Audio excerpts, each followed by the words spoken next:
Адгур Амиранович, со дня мирного митинга прошло несколько дней, но разговоры вокруг этого митинга не утихают. Есть много разных позиций, мнений, псевдоанализа и так далее. Мне бы хотелось услышать, какой главный итог этого митинга видите вы? Но главный итог заключается в том, что общество открыто высказало свое мнение. Пришло несколько тысяч человек, они поддержали тезисы о том, что власть проводит антинародную политику, власть продвигает инициативы, которые в перспективе будут сужать наш суверенитет, ограничивать его. Мы же боремся за то, чтобы сохранить наш суверенитет, укрепить его, сделать наше государство сильнее, и фундамент, на котором оно стоит, оно должен быть прочным. Поэтому я считаю, что это большая победа общества в первую очередь, потому что на митинг пришли не только представители оппозиции, а ученые БИГИ, представители Абхазского госуниверситета, врачи, спортсмены, простые крестьяне, обычные граждане. Это такое единение я наблюдаю впервые. Я считаю, что это большая победа абхазского общества, несмотря ни на что. И потом не стоит забывать, что митинг — это и один из элементов нашей работы. Ведь еще начиная там с прошлого года мы проводили собрания здесь в городе Сухум, Интерсухум, да, большое собрание. Проводили встречи в районах, съезды. И митинг — это как некое дополнение всех этих процессов. Когда власть отказывается от диалога, когда власть не слышит свой народ, в этих условиях, конечно, людям приходится выходить на улицу. И поэтому, да, я считаю, что это большая победа общества. Ведь если вы правильно говорите о том, что уже несколько дней прошло и все общество обсуждает, значит, это мы добились своего результата. Мы повестку, которую вытащили на митинг, эта повестка касается каждого гражданина Абхазии. И это мероприятие позволило еще раз под особым таким ракурсом, когда большое количество людей говорят об этом, взглянуть всему обществу на эти вопросы. Какими были ваши первые мысли на утро после митинга? Мне кажется, вот они самые такие правдивые, учитывая, что день митинга очень тяжелый. Вот на утро вы проснулись, было какое-то ощущение удовлетворения? Конечно. Во-первых, когда вы ответственны, я был одним из организаторов. Вы знаете, что в организации митинга было задействовано много организаций. Это системная оппозиция, которая на протяжении уже более 2,5 лет занимается политической деятельностью. Это и Форум народного единства, и АРВА, и партия АПСН, и наша организация, и Союз ветеранов и молодежи, Единство, экспертный фонд АМТА. Та командная игра, которая предшествовала этому мероприятию и другим мероприятиям, которые мы организовывали, она действительно радует, потому что здесь ради интересов абхазского народа объединились политики старого поколения и политики нового поколения. Несмотря на, может быть, на какой-то части на разность взглядов, эти люди вот этот старый опыт и положительный опыт наших старших сумели использовать и добавить молодую энергию, поэтому получился такой результат. Это одна часть. Вторая часть. Любое мероприятие, которое ты организовываешь или являешься соорганизатором, когда ты собираешь большое количество людей, ты отвечаешь за каждого человека, которого ты позвал. И, конечно, до поздней ночи мы не расходились, пока мы не удостоверились в том, что каждый, кого мы пригласили на митинг, добрался до дома в целости и сохранности. Для нас это было важно. И потом, конечно, с облегчением разошлись по домам. И на утро, да, вопрос того, что все прошло так, как мы и планировали, как и говорили, не обманывая свой народ, мирно. И люди разошлись, и никто не пострадал. Конечно, вот чувство удовлетворения присутствовало. Ну, очевидно, что после того, как объявили, что митинг завершился, была группа людей, которая, в принципе, ожидала, может быть, чего-то большего. И мне кажется, огромное количество людей, может быть, где-то на подсознательном уровне словило мысль, что, может быть, мы ожидали чего-то большего. Значит ли это то, что вот за вот эти годы, вот опять-таки позволю себе сказать, что вот политики старого формата старой формации приучили нас к тому, что если это митинг, то это обязательно какое-то, ну, агрессивное его течение, а иногда и там, которое перетекает в штурм, да, в столкновения, драки и так далее. Ну, во-первых, хочу отметить, что больше всех была разочарована сама власть, что митинг, как и заявлялся, оказался мирным. Потому что если бы в тот день мы предприняли бы какие-нибудь агрессивные меры, то, естественно, власть тем самым смогла оправдать свои беспрецедентные оборонительные меры, которые они приняли. Это спущенные покрышки детских автобусов, это колючая проволока вокруг здания, комплекса административных зданий. То есть все эти неадекватные меры защиты, которые власть предприняла, она, конечно, сумела бы это оправдать, если бы мы что-то такое сделали, если бы мы совершили ошибку. С одной стороны. С другой стороны, конечно, есть часть граждан, которая настроена на какие-то более радикальные действия. И это тоже должно говорить власти о многом, потому что, да, нам удалось объяснить, донести до людей, что мы не собираемся решать вопросы радикальными способами, идти к власти любой ценой. И люди, к счастью, прислушались к нам. Но то, что людей, которые готовы радикально противостоять власти, количество этих людей растет с каждым днем, власть должна делать из этого правильные выводы. Ведь это первый в истории Абхазии митинг, который был согласован по закону, и так как он был согласован, так и завершился. Люди, как заявляли, что это будет мирная акция протеста, такая она и прошла. На моей памяти таких прецедентов не было. И это наша миссия, Саид, на самом деле. Мы, политики нового поколения, наша миссия поменять политическую конъюнктуру в Абхазии. Потому что то, что было до этого, вот как раз то, что заложила действующая власть, перевороты, перекрытие дорог, там, захват зданий МВД и так далее, и до этого много чего происходило, не очень приятного в нашей истории. Мы должны все это оставить позади. Мы должны научиться менять политическую культуру.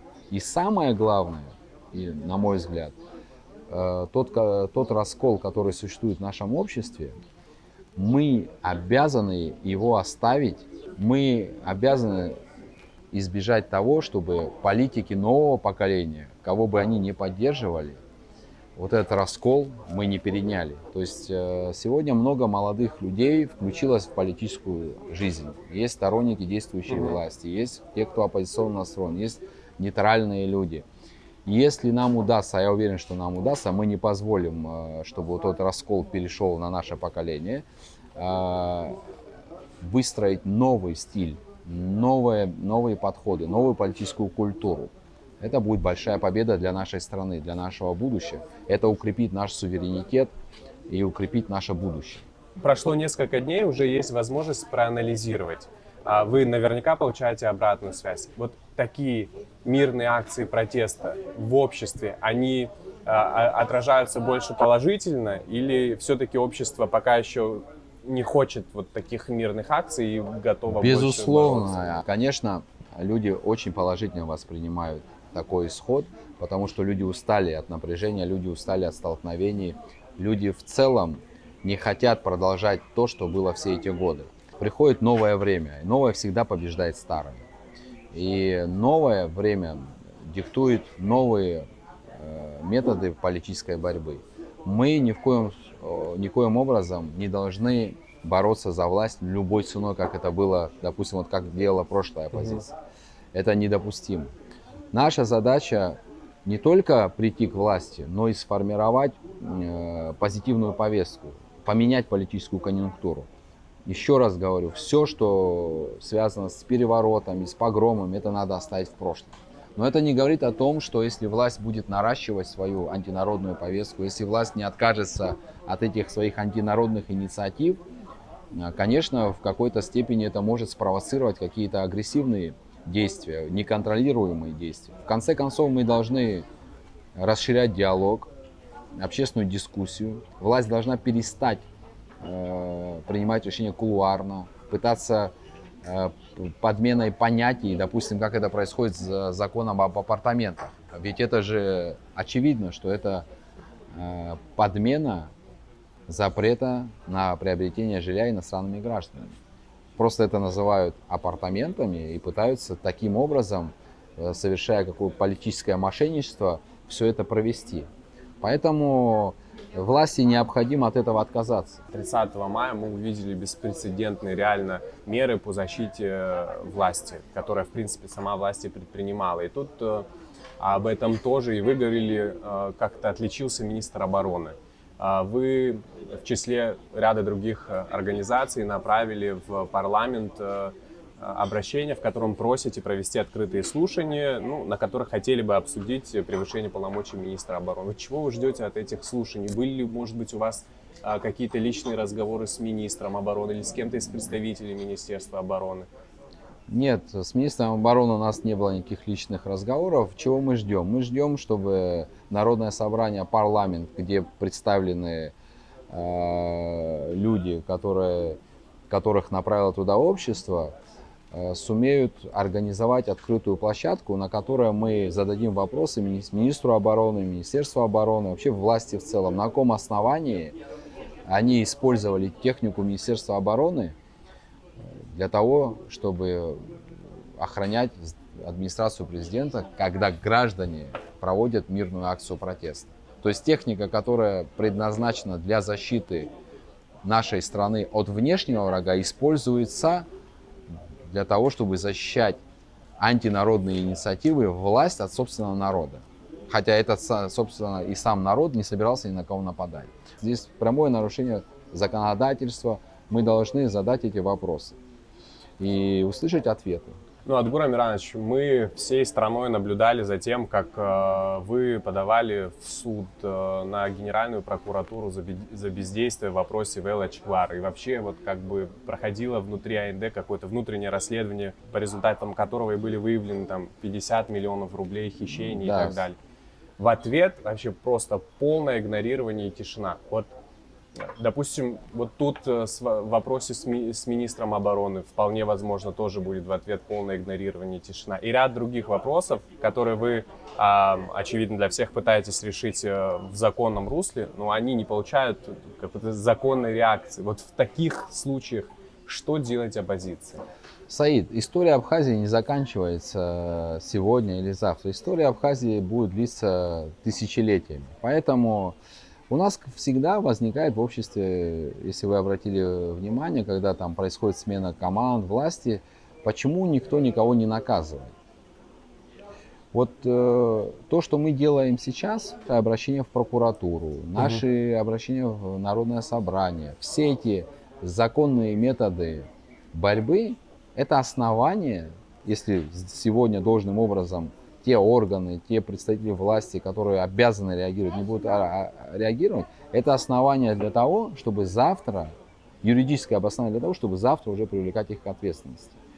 Если они не реагируют должным образом, если этого не происходит, это не говорит о том, что мы должны перестать это делать. Это важная часть политической культуры. А со временем, конечно, все это ляжет в основу, все это будет использовано, потому что если генеральный прокурор не исполняет своих прямых обязанностей, очевидно, да, если министр обороны нарушает законодательство, это надо закрепить, это надо отметить. А дальше, если сегодня ответственности не наступит, она может через 2 года наступить. В любом случае от ответственности уже никто не уйдет, потому что всем надоело одно, что вот власть меняется, никто ни за что не отвечает, все друг друга обвиняют, потом другая команда приходит, а те, кого обвиняли, они спокойно, безнаказанно потом продолжают здесь существовать и еще пытаются бороться за власть. Адгур Амиранович, в том случае, если общество вам доверится на следующих президентских выборах, вы готовы стать тем человеком, который начнет эти процессы?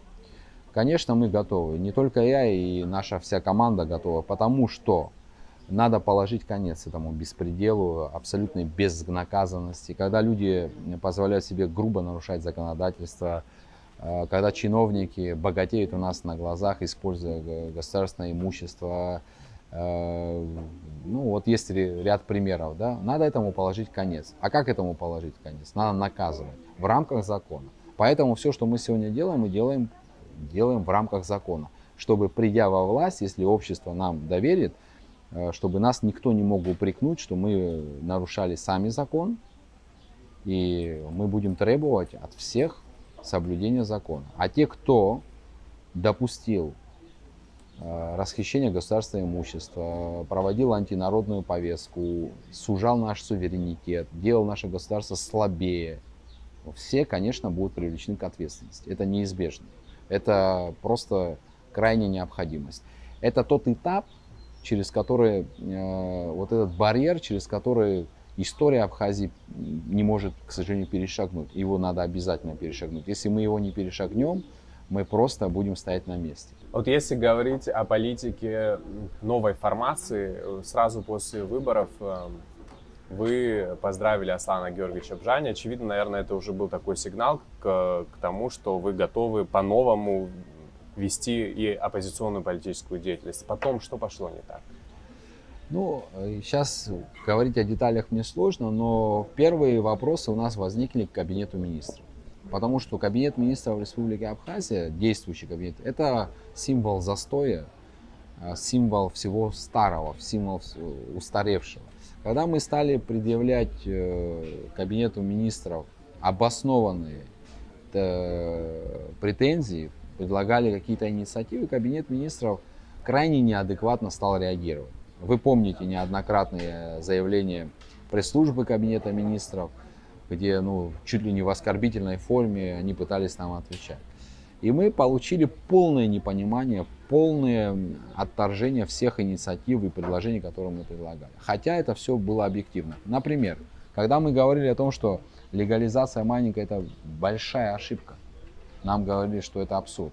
В итоге этот вопрос привел к тому, что до сих пор Абхазия находится в колоссальной зависимости от того, дадут ли нам переток из Российской Федерации или нет. То есть на 50% увеличилось потребление. Когда мы говорили, что в период ковида нужно принимать антикризисные меры, нам говорили, что это тоже абсурд. И мы видим, какие результаты. Когда мы говорили о том, что кулуарно нельзя принимать решения, вот соглашение по госдаче Пицунда, яркий тому пример. Ведь если бы это соглашение общество имело возможность обсудить открыто, может быть, не были бы допущены эти ошибки, не были бы все эти вопросы там упущены. То есть кабинет министров полностью закрылся от общества, по привычке, по старой привычке проводил такую закрытую политику. Опять же, мы проводили круглые столы, мы пытались как-то контактировать.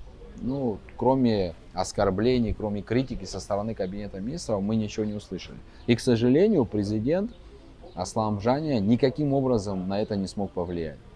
И я неоднократно об этом говорил. И, кстати, сейчас это стало более очевидным, когда, нет, наверное, в Абхазии ни одного человека, который не считает, что правительство надо отправить в отставку. Правительство, которое предлагает платить нашим гражданам минимальный тариф за электроэнергию 2 рубля 70 копеек, когда главы администрации говорят о том, что у нас собираемость за потребленную электроэнергию снизилась до 8%, это абсолютно алогичные действия. Президент показал, что он находится в полной зависимости от руководства кабинета министров. Это очевидно. Чего добился президент? Президент добился того, что все вопросы уже будут к нему. Он весь негатив, который был направлен в сторону кабинета министров, он весь негатив перенаправил к себе. Давайте вернемся назад, вспомним предвыборную кампанию 2020 года. Как вы думаете, Саид, если бы команда Бжани говорила о том, что мы не будем отменять так называемый ввозной НДС, мы как придем будем заниматься вопросами продвижения продажи жилья иностранным гражданам, мы будем принимать решения, чтобы судебные решения иностранного государства имели силу в Абхазии. Это, кстати, очень опасное соглашение. Мы отдадим госдачу Пицунда. То есть у нас своей собственной нет повестки. Мы будем продвигать другую повестку, нацеленную на удовлетворение крупного капитала из Российской Федерации и олигархов. Вот как вы думаете, такую власть кто-нибудь выбрал бы? Когда журналисты задают им вопросы, вы говорили о том, что вы будете отменять ввозной НДС. Когда глава государства или премьер-министр говорит, что я такого не говорил, и ему тут же показывают видеоматериалы, где он говорил ровно это, и он делает вид, что этого не помнит, это крайне низкий уровень политической культуры, скажем так. Вот Аслан Бжани и его команда были 6 лет в оппозиции, и очень много людей искренне шли за ними. А эти люди почувствовали себя обмануты, и многие те, кто поддерживали Аслана Бжани и были даже в инициативной группе, сегодня активно выступают против него. Люди говорят, мы не боролись ради того, чтобы руководство страны устраивало своих родственников на какие-то хлебные места и так далее.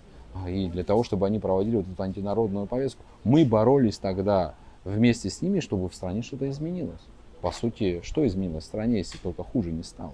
Адгур Амиранович, не могу не поговорить с вами на следующую тему. Вот прям активно прослеживается, вот я иногда, когда пишу какие-то разные посты, прям активно прослеживается навязывание на оппозицию таких русофобов. Нам пытаются, и обществу, наверное, пытаются это навязать. И вот после митинга активно тиражировали заявление президента Грузии, который якобы поддерживает абхазскую оппозицию и так далее. Вот в этом смысле, что вы можете сказать, как вы можете прокомментировать? Может, есть смысл там некоторым людям все-таки позвонить и сказать, вы там совсем офигели? Ну, такого рода звонки тоже были, но я, знаете, хочу вам... Это тоже показывает политическую культуру. Вот был парад Победы, на который я принял приглашение и поехал вместе с тогда вновь избранным президентом Асланом Джами. Это сразу после президентских выборов? Да, для чего это было сделано? Для того, чтобы показать, что несмотря на внутренние разногласия, на внешнем контуре, за пределами страны мы едины. Это вот такое наше отношение к этому. Теперь какое отношение власти к нам мы видим? Они пытаются нам, почему я говорю власти? Потому что это все публикуется на официальных страницах там, Министерства иностранных дел и других государственных органов. Они нам пытаются навязать или там приклеить ярлыки там, антироссийские или там деструктивные какие-то вопросы. Почему это происходит? Потому что власть очень сильно теряет доверие внутри общества.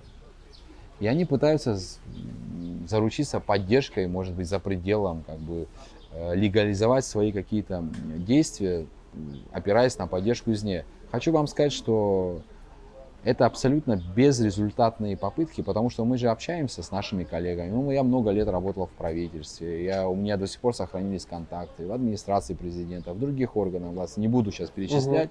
Все прекрасно знают, какая у нас позиция, какие взгляды на настоящее и на будущее. Поэтому эти попытки выглядят, ну, очень, это низко, во-первых.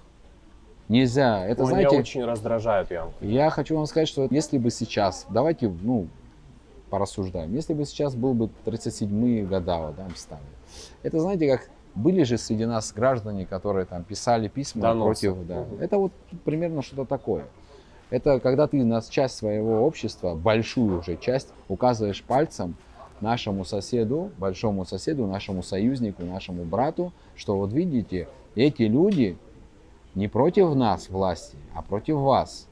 Тем самым надеясь на то, что якобы там в Российской Федерации, в Москве кто-то в это поверит и, может быть, теоретически предпримет какие-то меры для того, чтобы нас остановить. Вот с какой целью это делается. Но это крайне низко. Я же еще раз говорю, если люди сегодня это делают, они бы то же самое делали бы и в 37-е годы. Может быть, нас отправляли бы, чтобы нас расстреливали бы и так далее. К счастью, для нас сегодня другое время. Адгур Амиранович, мы с вами давно знакомы. Смею предположить, что вы постоянно анализируете и саму оппозицию тоже. Мы очень много говорим о недостатках власти, что тоже важно. Но мне кажется, интересно услышать ваше мнение о том, чего сегодня не хватает оппозиции. Ну, сложно так сразу ответить на ваш вопрос. На самом деле, когда мы говорим о оппозиции, мы должны понимать, что есть системная оппозиция. Что я имею в виду? Это партии, общественные организации, которые уже не первый год в политике. Если говорить про системную оппозицию, это сегодня как никогда нам удалось сплотить этих людей. Это единый организм, который вот уже несколько мероприятий мы провели, это встречи в районах, съезды и так далее, отработали очень хорошо. И если вы обратили внимание, допустим, вот у нас в ноябре прошлого года была встреча в Интерсуху, съезд мы проводили. Там было, да, не маленькое количество людей, но там было 500-600 человек пришло. Следующее мероприятие, которое пришло, еще больше, еще больше, еще больше. И сегодня мы уже дошли за очень короткий период времени, как нам удалось структурироваться, уже до 3000 человек. И я уверен, что следующее мероприятие, которое мы будем проводить, придет уже в 2, а может быть и в 3 раза больше людей. Я, кстати, пользуясь случаем, хочу поблагодарить всех наших соратников за то, что они приняли активное участие и принимают активное участие. Благодаря именно этим людям, которые, сейчас я говорю уже не только о соратниках, не безразличным, активным нашим гражданам, благодаря нашей общей совместной работе, все антинародные инициативы власти заблокированы. Адгур Амирович, в завершение, учитывая, что, в принципе, мы встретились с вами поговорить и о митинге в том числе, мне вот очень интересно ваше мнение. По итогам митинга абхазская оппозиция стала сильнее или слабее, и почему? Конечно, сильнее. Во-первых, самое главное наше достижение, на мой взгляд, мы уничтожили в пух и прах тезис о том, что все одинаковые. А это, кстати, тезис, который активно власть пытается пропагандировать в социальных сетях и так далее. Что, да, власть плохая, но и те, и эти одинаковые, зачем что-то менять? Для чего это делается? Для того, чтобы общество смирилось. То есть вот да, им много чего не нравится, но и, поменяется власть, а что, ничего не поменяется. Вот мы в пух и прах разнесли вот этот тезис. Почему? Потому что люди увидели, даже протестные акции мы проводим совершенно по-разному. Если вспомнить те протестные акции, которые устраивал президент Аслан Бжани и Александр Анклав, все эти протестные акции заканчивались погромами, драками, жертвами, пострадавшими людьми и сотрудниками милиции. Вот мы показали, в чем разница. Мы другие люди. Мы люди нового поколения. И ничего уже нас не остановит. Я еще раз повторюсь. Новое всегда побеждает старое. И власть должна нас услышать. И я уверен, что и внутри кабинета министров и администрации президента достаточно много умных людей, которые умеют правильно анализировать. И они сделали правильные выводы. И в ближайшее время результаты этих выводов мы, я думаю, увидим. Адгур Амирович, вот это прям уже вопрос, который я тоже не могу не задать. Может быть, как-то инициировать с вашей стороны, чтобы мостик, который демонтировали накануне митинга, вернули на место? Слушайте, и вообще просто огромное количество людей. Я даже не знаю, какими приличными словами выражают свое возмущение. А это же символ, который останется навсегда в истории Абхазии, Саид. Колючая проволока, спущенные покрышки детских автобусов, распиленный мостик. Это навсегда уже будет ассоциироваться с этой властью. Это из истории Абхазии уже никто не вычеркнет. Говоря конкретно про этот мостик, можно сделать тоже конкретные выводы. Чем мы отличаемся от действующей власти? Те, кто хочет созидать, они мосты строят. Что такое мост? Это соединение двух берегов, правильно? Это очень символично. Если власть распилила этот мостик, значит, власть является источником раскола в обществе. Власть является источником всего деструктивного и плохого, что происходит в нашем абхазском обществе. Эта власть давно устарела. Эта власть пользуется методами, которые пришли из именно такой плохой части Советского Союза. Там много чего хорошего было, конечно, в Советском Союзе. Вот, пользуется интригами, пользуется вот такой односторонним принятием решений. Эта власть разрушает наше общество, разлагает наше общество морально. Эта власть делает все для того, чтобы мы стали слабее. Еще раз говорю, наш суверенитет, чем мы дорожим, наша свобода стала меньше. И вот этот распиленный мостик, это как раз символ того, что власть разъединяет людей. Глава государства — это не человек, который выбран народом Абхазии для того, чтобы он обслуживал иностранных олигархов и заботился только о том, чтобы обеспечить им максимальные комфортные условия для того, чтобы они заработали еще много денег. Глава государства — это лекарь, который должен излечить нас от тех проблем и заболеваний, которым больно наше общество. В первую очередь он должен соединять людей. Я там читал новость о том, что сейчас уже опомнившись, там кто-то говорит о том, что нам надо восстановить этот мостик. Но мы посмотрим. Я надеюсь, что власть восстановит этот мостик. Если нет, то мы готовы найти средства и сами это сделать. Это, я думаю, что будет символично.